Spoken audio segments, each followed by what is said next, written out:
हमारी सोसाइटी में इस वक्त जो बढ़ते हुए जो मसाइल हैं हमारे माशरे के, उसके अंदर जो सबसे बड़ा मसला है शादी के बाद बच्चों का न पैदा होना। चेहरे पे गैर ज़रूरी बाल दाने बनना शुरू हो जाते हैं, फीमेल का वेट ज़्यादा हो जाता है और उसको हमल नहीं ठहरता। लेकिन 25 से 30 एक आइडियल एज है जिसमें फ़ीमेल की एग की क्वालिटी बेस्ट होती है। अब सबसे पहले कसूर फ़ीमेल का बना दिया जाता है कि क्योंकि हमल नहीं हो रहा तो ज़रूर ही कोई इसमें फ़ीमेल का कसूर होगा, ऐसा ज़रूरी नहीं है। और उसके बाद आखिर में अगर किसी भी तरह से हमल ना ठहरा हो तो फिर IVF, जिसको इन विट्रो फर्टिलाइजेशन या आम ज़बान में टेस्ट ट्यूब बेबी भी जिसे कहते हैं, वो है लास्ट में। लड़के की शादी और लड़के की शादी कम उम्र में, ये भी एक वजूहत हो सकती हैं। अस्सलाम वालेकुम, वाइस साहब सिटी से मैं आपको खुश आमदीद करता। इस वक्त मैं मौजूद हूँ डॉक्टर नरमीन नासिर साहब के साथ, जो कि जंग सिविल हॉस्पिटल में अपनी खिदमात सर अंजाम दे रही हैं। कंसल्टेंट गायनेकोलॉजिस्ट हैं। आज हम बात करेंगे इनफर्टिलिटी के बारे में कि बेसिकली तौर पर ये क्या है। इसको आम ज़बान में बाचपन भी कहते हैं और ये हमारी सोसाइटी में इस वक्त लोग इसका शिकार हैं कि इसकी वजह से कई घरों में मसाइल हैं, सोसाइटीज़ में मसाइल हैं, बहुत सारी जगहों पर। डॉक्टर साहब से बात करेंगे। अस्सलाम वालेकुम। जी वालेकुम अस्सलाम। बहुत शुक्रिया आपका टाइम देने का। सबसे पहले ये बताएं कि ये जो बाचपन जिसको हम कहते हैं और इसको मेडिकली टर्म में इसको हम इनफर्टिलिटी कहते हैं, ये बेसिकली क्या है?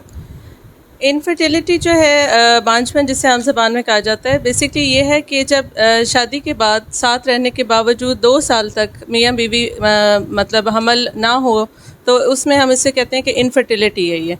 लेकिन क्योंकि हमारे यहाँ सोशल प्रेशर्स बहुत ज़्यादा हैं तो इसीलिए हम 1 साल बाद ही उसको इनफर्टिलिटी का लेबल दे देते हैं कि इस कपल को इनफर्टिलिटी का प्रॉब्लम है तो इनका ट्रीटमेंट हम स्टार्ट करते हैं। समटाइम कहा जाता है कि जो कज़न मैरिज होती है या फैमिलीज़ की तरफ से कुछ इश्यूज़ होते हैं या इसका बाद में इश्यूज़ होते हैं।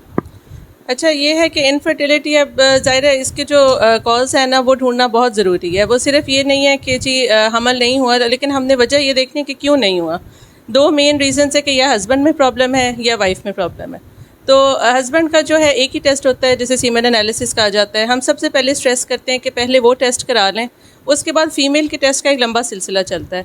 तो सबसे ज़रूरी यही है कि सीमेन एनालिसिस हो, उसमें कोई मसला हो, अगर स्पर्म की मोटिलिटी में जिसे हम कहते हैं या शेप में या उसकी क्वालिटी में कोई मसला हो तो उसके लिए मेल के लिए मेडिसिन दी जाती हैं। अगर फ़ीमेल की तरफ आ जाए तो उसमें बहुत सारी रीज़न्स हैं इनफर्टिलिटी की। सबसे पहले तो ये है कि फ़ीमेल में एग का साइज़, जो जिसे अंडादानी कहा जाता है, वो एग बनाता है, हर महीने एक एग रिलीज़ होता है, उसके साइज़ उसकी क्वालिटी ठीक होना बहुत ज़रूरी है। अगर वो नहीं होगा तो हमल नहीं ठहरेगा। उसके बाद फ़ीमेल में जो एग है उसको जब रिलीज़ होता है तो उस ट्यूब से गुजरता है। अगर ट्यूब में कोई मसला हो, जैसे हम आमतौर पे कहते हैं कि जी सोजिश हो गई है, इन्फ्लेमेशन हो गई है, ट्यूबें बंद हो जाती हैं, दूसरी बड़ी वजह ट्यूबों का बंद होना है। तीसरा फिर हम आ जाते हैं बच्चेदानी की तरफ। रसोलियाँ होती हैं बच्चेदानी की, जैसे हम फाइब्रॉइड कहते हैं, या उसके अंदर कोई इन्फेक्शन हो जाए बच्चेदानी में, तो बेसिकली हमने उसकी रीज़न देखनी है, इनफर्टिलिटी की रीज़न क्या है, फिर उससे आगे हम चलते हैं उसके इलाज की तरफ। आपके पास जो क्लिनिकल जो एक्सपीरियंस है, किस किस्म के ज़्यादा पेशेंट रिपोर्ट हो रहे हैं ओवरऑल? अच्छा, जो मैं आपको रीज़न्स बता रही थी इनफर्टिलिटी की, जो एक बहुत बड़ी वजह आजकल मैं देख रही हूँ बहुत कॉमन है, वो PCOS का मसला है, जिसे हम पॉलीसिस्टिक ओवेरियन सिंड्रोम कहते हैं। और इसमें ये होता है कि चेहरे पे गैर ज़रूरी बाल दाने बनना शुरू हो जाते हैं, फ़ीमेल का वेट ज़्यादा हो जाता है और उसको हमल नहीं ठहरता। तो उसको ट्रीट करना एक बड़ा कॉम्प्लिकेटेड वो होता है। उसमें लाइफस्टाइल मॉडिफिकेशन के साथ साथ मेडिकेशन भी हम करते हैं और उसकी जो ट्रीटमेंट है वो जो है करनी बहुत ज़रूरी है। उसमें हो जाता है इलाज, लेकिन एक कॉम्प्लिकेटेड प्रोसेस होता है। ये जो आप बात कर रही हैं बाचपन जिसको इनफर्टिलिटी कहते हैं, ये मेल की तरफ से होता है या फीमेल की तरफ ज़्यादा इश्यूज़ आ रहे हैं? ये इश्यूज वैसे दोनों तरफ ही हैं, मेल में भी हैं इसकी वजह, क्योंकि मेल में भी जो स्पर्म एनालिसिस जब हम करते हैं उसमें भी मसले आते हैं। आजकल जिस तरह आपको पता है स्ट्रेस है, लाइफस्टाइल है, चीज़ें प्योर नहीं है, इनसे भी क्वालिटी इफ़ेक्ट होती है, स्पर्म की भी, एग की भी क्वालिटी इफ़ेक्ट होती है। तो दोनों तरफ ही मसले आ रहे हैं। आप कह सकते हैं कि 50-50% है, बाज़-औक़ात 50% मेल में भी हो सकता है और उतना ही परसेंटेज फ़ीमेल में भी है चांस। नाज़रीन, हमारी सोसाइटी में इस वक्त जो बढ़ते हुए जो मसाइल हैं हमारे माशरे के, उसके अंदर जो सबसे बड़ा मसला है शादी के बाद बच्चों का न पैदा होना। ये ऐसे इश्यूज़ हैं जिसके ऊपर जो है घरों में झगड़े और यहाँ तक के तलाक़ें तक हो जाती हैं। जबकि बेसिकली तौर पे हकीकत क्या होती है, जब हम डॉक्टर के पास जाते हैं तो जब हमें पता चलता है कि ये इशू लड़के में था या फिर लड़की में है, तो फिर दोनों तरफ से जो है वो जब इश्यूज बनते हैं तो फिर मामलात किसी तरफ जो है वो रुक जाते हैं। डॉक्टर साहब से हम बात करेंगे कि इसका जो इलाज क्या है बेसिक। जैसा कि मैं आपको पहले बताई थी, सबसे पहले तो हम रीज़न ढूंढते हैं। आप बिल्कुल सही कह रहे हैं, हमारे यहाँ सबसे पहले कसूर फीमेल का बना दिया जाता है कि क्योंकि हमल नहीं हो रहा तो ज़रूर ही कोई इसमें फ़ीमेल का कसूर होगा, ऐसा ज़रूरी नहीं है। मेल का भी हो सकता है मसला, और चाहे जिस भी तरफ से मसला उसका ट्रीटमेंट मुमकिन है।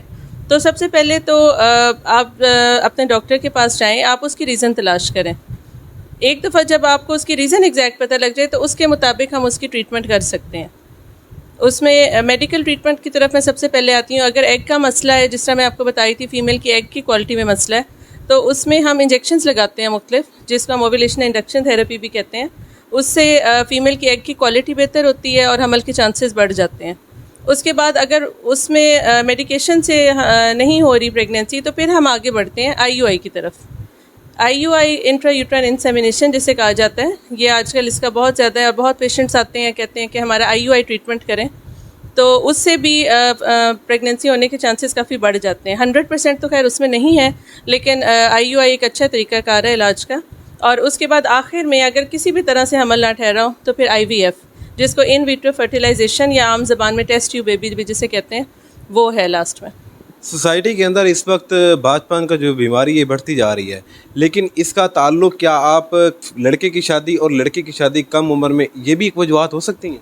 जी बिल्कुल ठीक कह रहे हैं। इसमें ये है कि स्पेशली फ़ीमेल में जो एज है ना वो बहुत ज़रूरी है।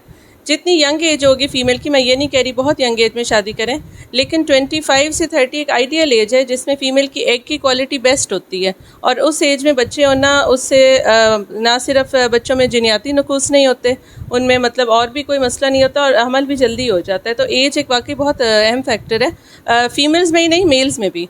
तो अगर मेल या फीमेल में से किसी एक की भी एज ज़्यादा हो तो फिर उससे हमल होने के चांसेस कम होते जाते हैं। जो अक्सर औक़ात हमने देखा है कि जो जब एक फ़ीमेल की जब वो अडल्ट होती है तो उसके वालिदैन जब उसकी कम से कम 17 से 18 साल की एज उसमें उसकी शादी कर दी जाती है, तो शादी के बाद जो मसाइल जब वो पैदा हो सकते हैं, उसके चांसेस ज़्यादा होते हैं या फिर कम होते हैं? अच्छा, आप जिस एज ग्रुप की बात कर रहे हैं, मतलब उसमें यह है कि हमल होने के चांसेस तो ठीक होते हैं उसमें, लेकिन आगे जो बच्चे होते हैं उससे बच्चे ज़ाया होने के चांसेस, बच्चे वीक होंगे उसके चांसेस, जिसे कमज़ोर या अठाह की बीमारी भी कहते हैं, वो वाले चांसेस ज़्यादा हो जाते हैं। लेकिन उसमें हमल आमतौर पे जल्दी हो जाता है। तो एज एक जो अच्छी एज है फॉर मैरिज वो 20 से 25 के दरमियान में हो जानी चाहिए। हमारे माशरे में एक बहुत बड़ा तासुर है कि जब एक फ़ीमेल का मिस कैरेज होता है, मिस कैरेज होने के बाद दोबारा से बच्चा का जो पैदा होना वो यानी नामुमकिन होता है, कंसेप्ट दिया जाता है। तो क्या ये जो तासुर है ये ठीक है, ये गलत है? नहीं, ये बिल्कुल गलत तासुर है। जो मिस कैरेज होता है, मैं हमेशा अपने पेशेंट्स को बताती हूँ, परेशान होती हैं ज़ाहिर है लेडीज़ के मिस कैरेज हो गया, तो मिस कैरेज का मैं ये कहती हूँ ये एक ब्लेसिंग इन डिस्गाइज़ है। आमतौर पे जो बच्चा ज़हनी या जिस्मानी तौर पे ठीक ना हो वो कुदरत के तौर से खुद ब खुद ज़ाया हो जाता है, और इससे आने वाले बच्चे पे मिस कैरेज के चांसेस उतने ज़्यादा नहीं होते, अगला बच्चा नॉर्मल हो जाता है उनका। ये है कि अगर कुछ औरतों में एक मसला होता है बार बार मिस कैरेज होना, वो एक अलग बीमारी है, उसका एक पूरा इलाज किया जाता है। जब हमल होता है शुरू से हम मेडिसिन ऐसे देते हैं तो वो बच्चा ज़ाया नहीं होता। डॉक्टर साहब ये बताएं कि IUI बेसिकली क्या है?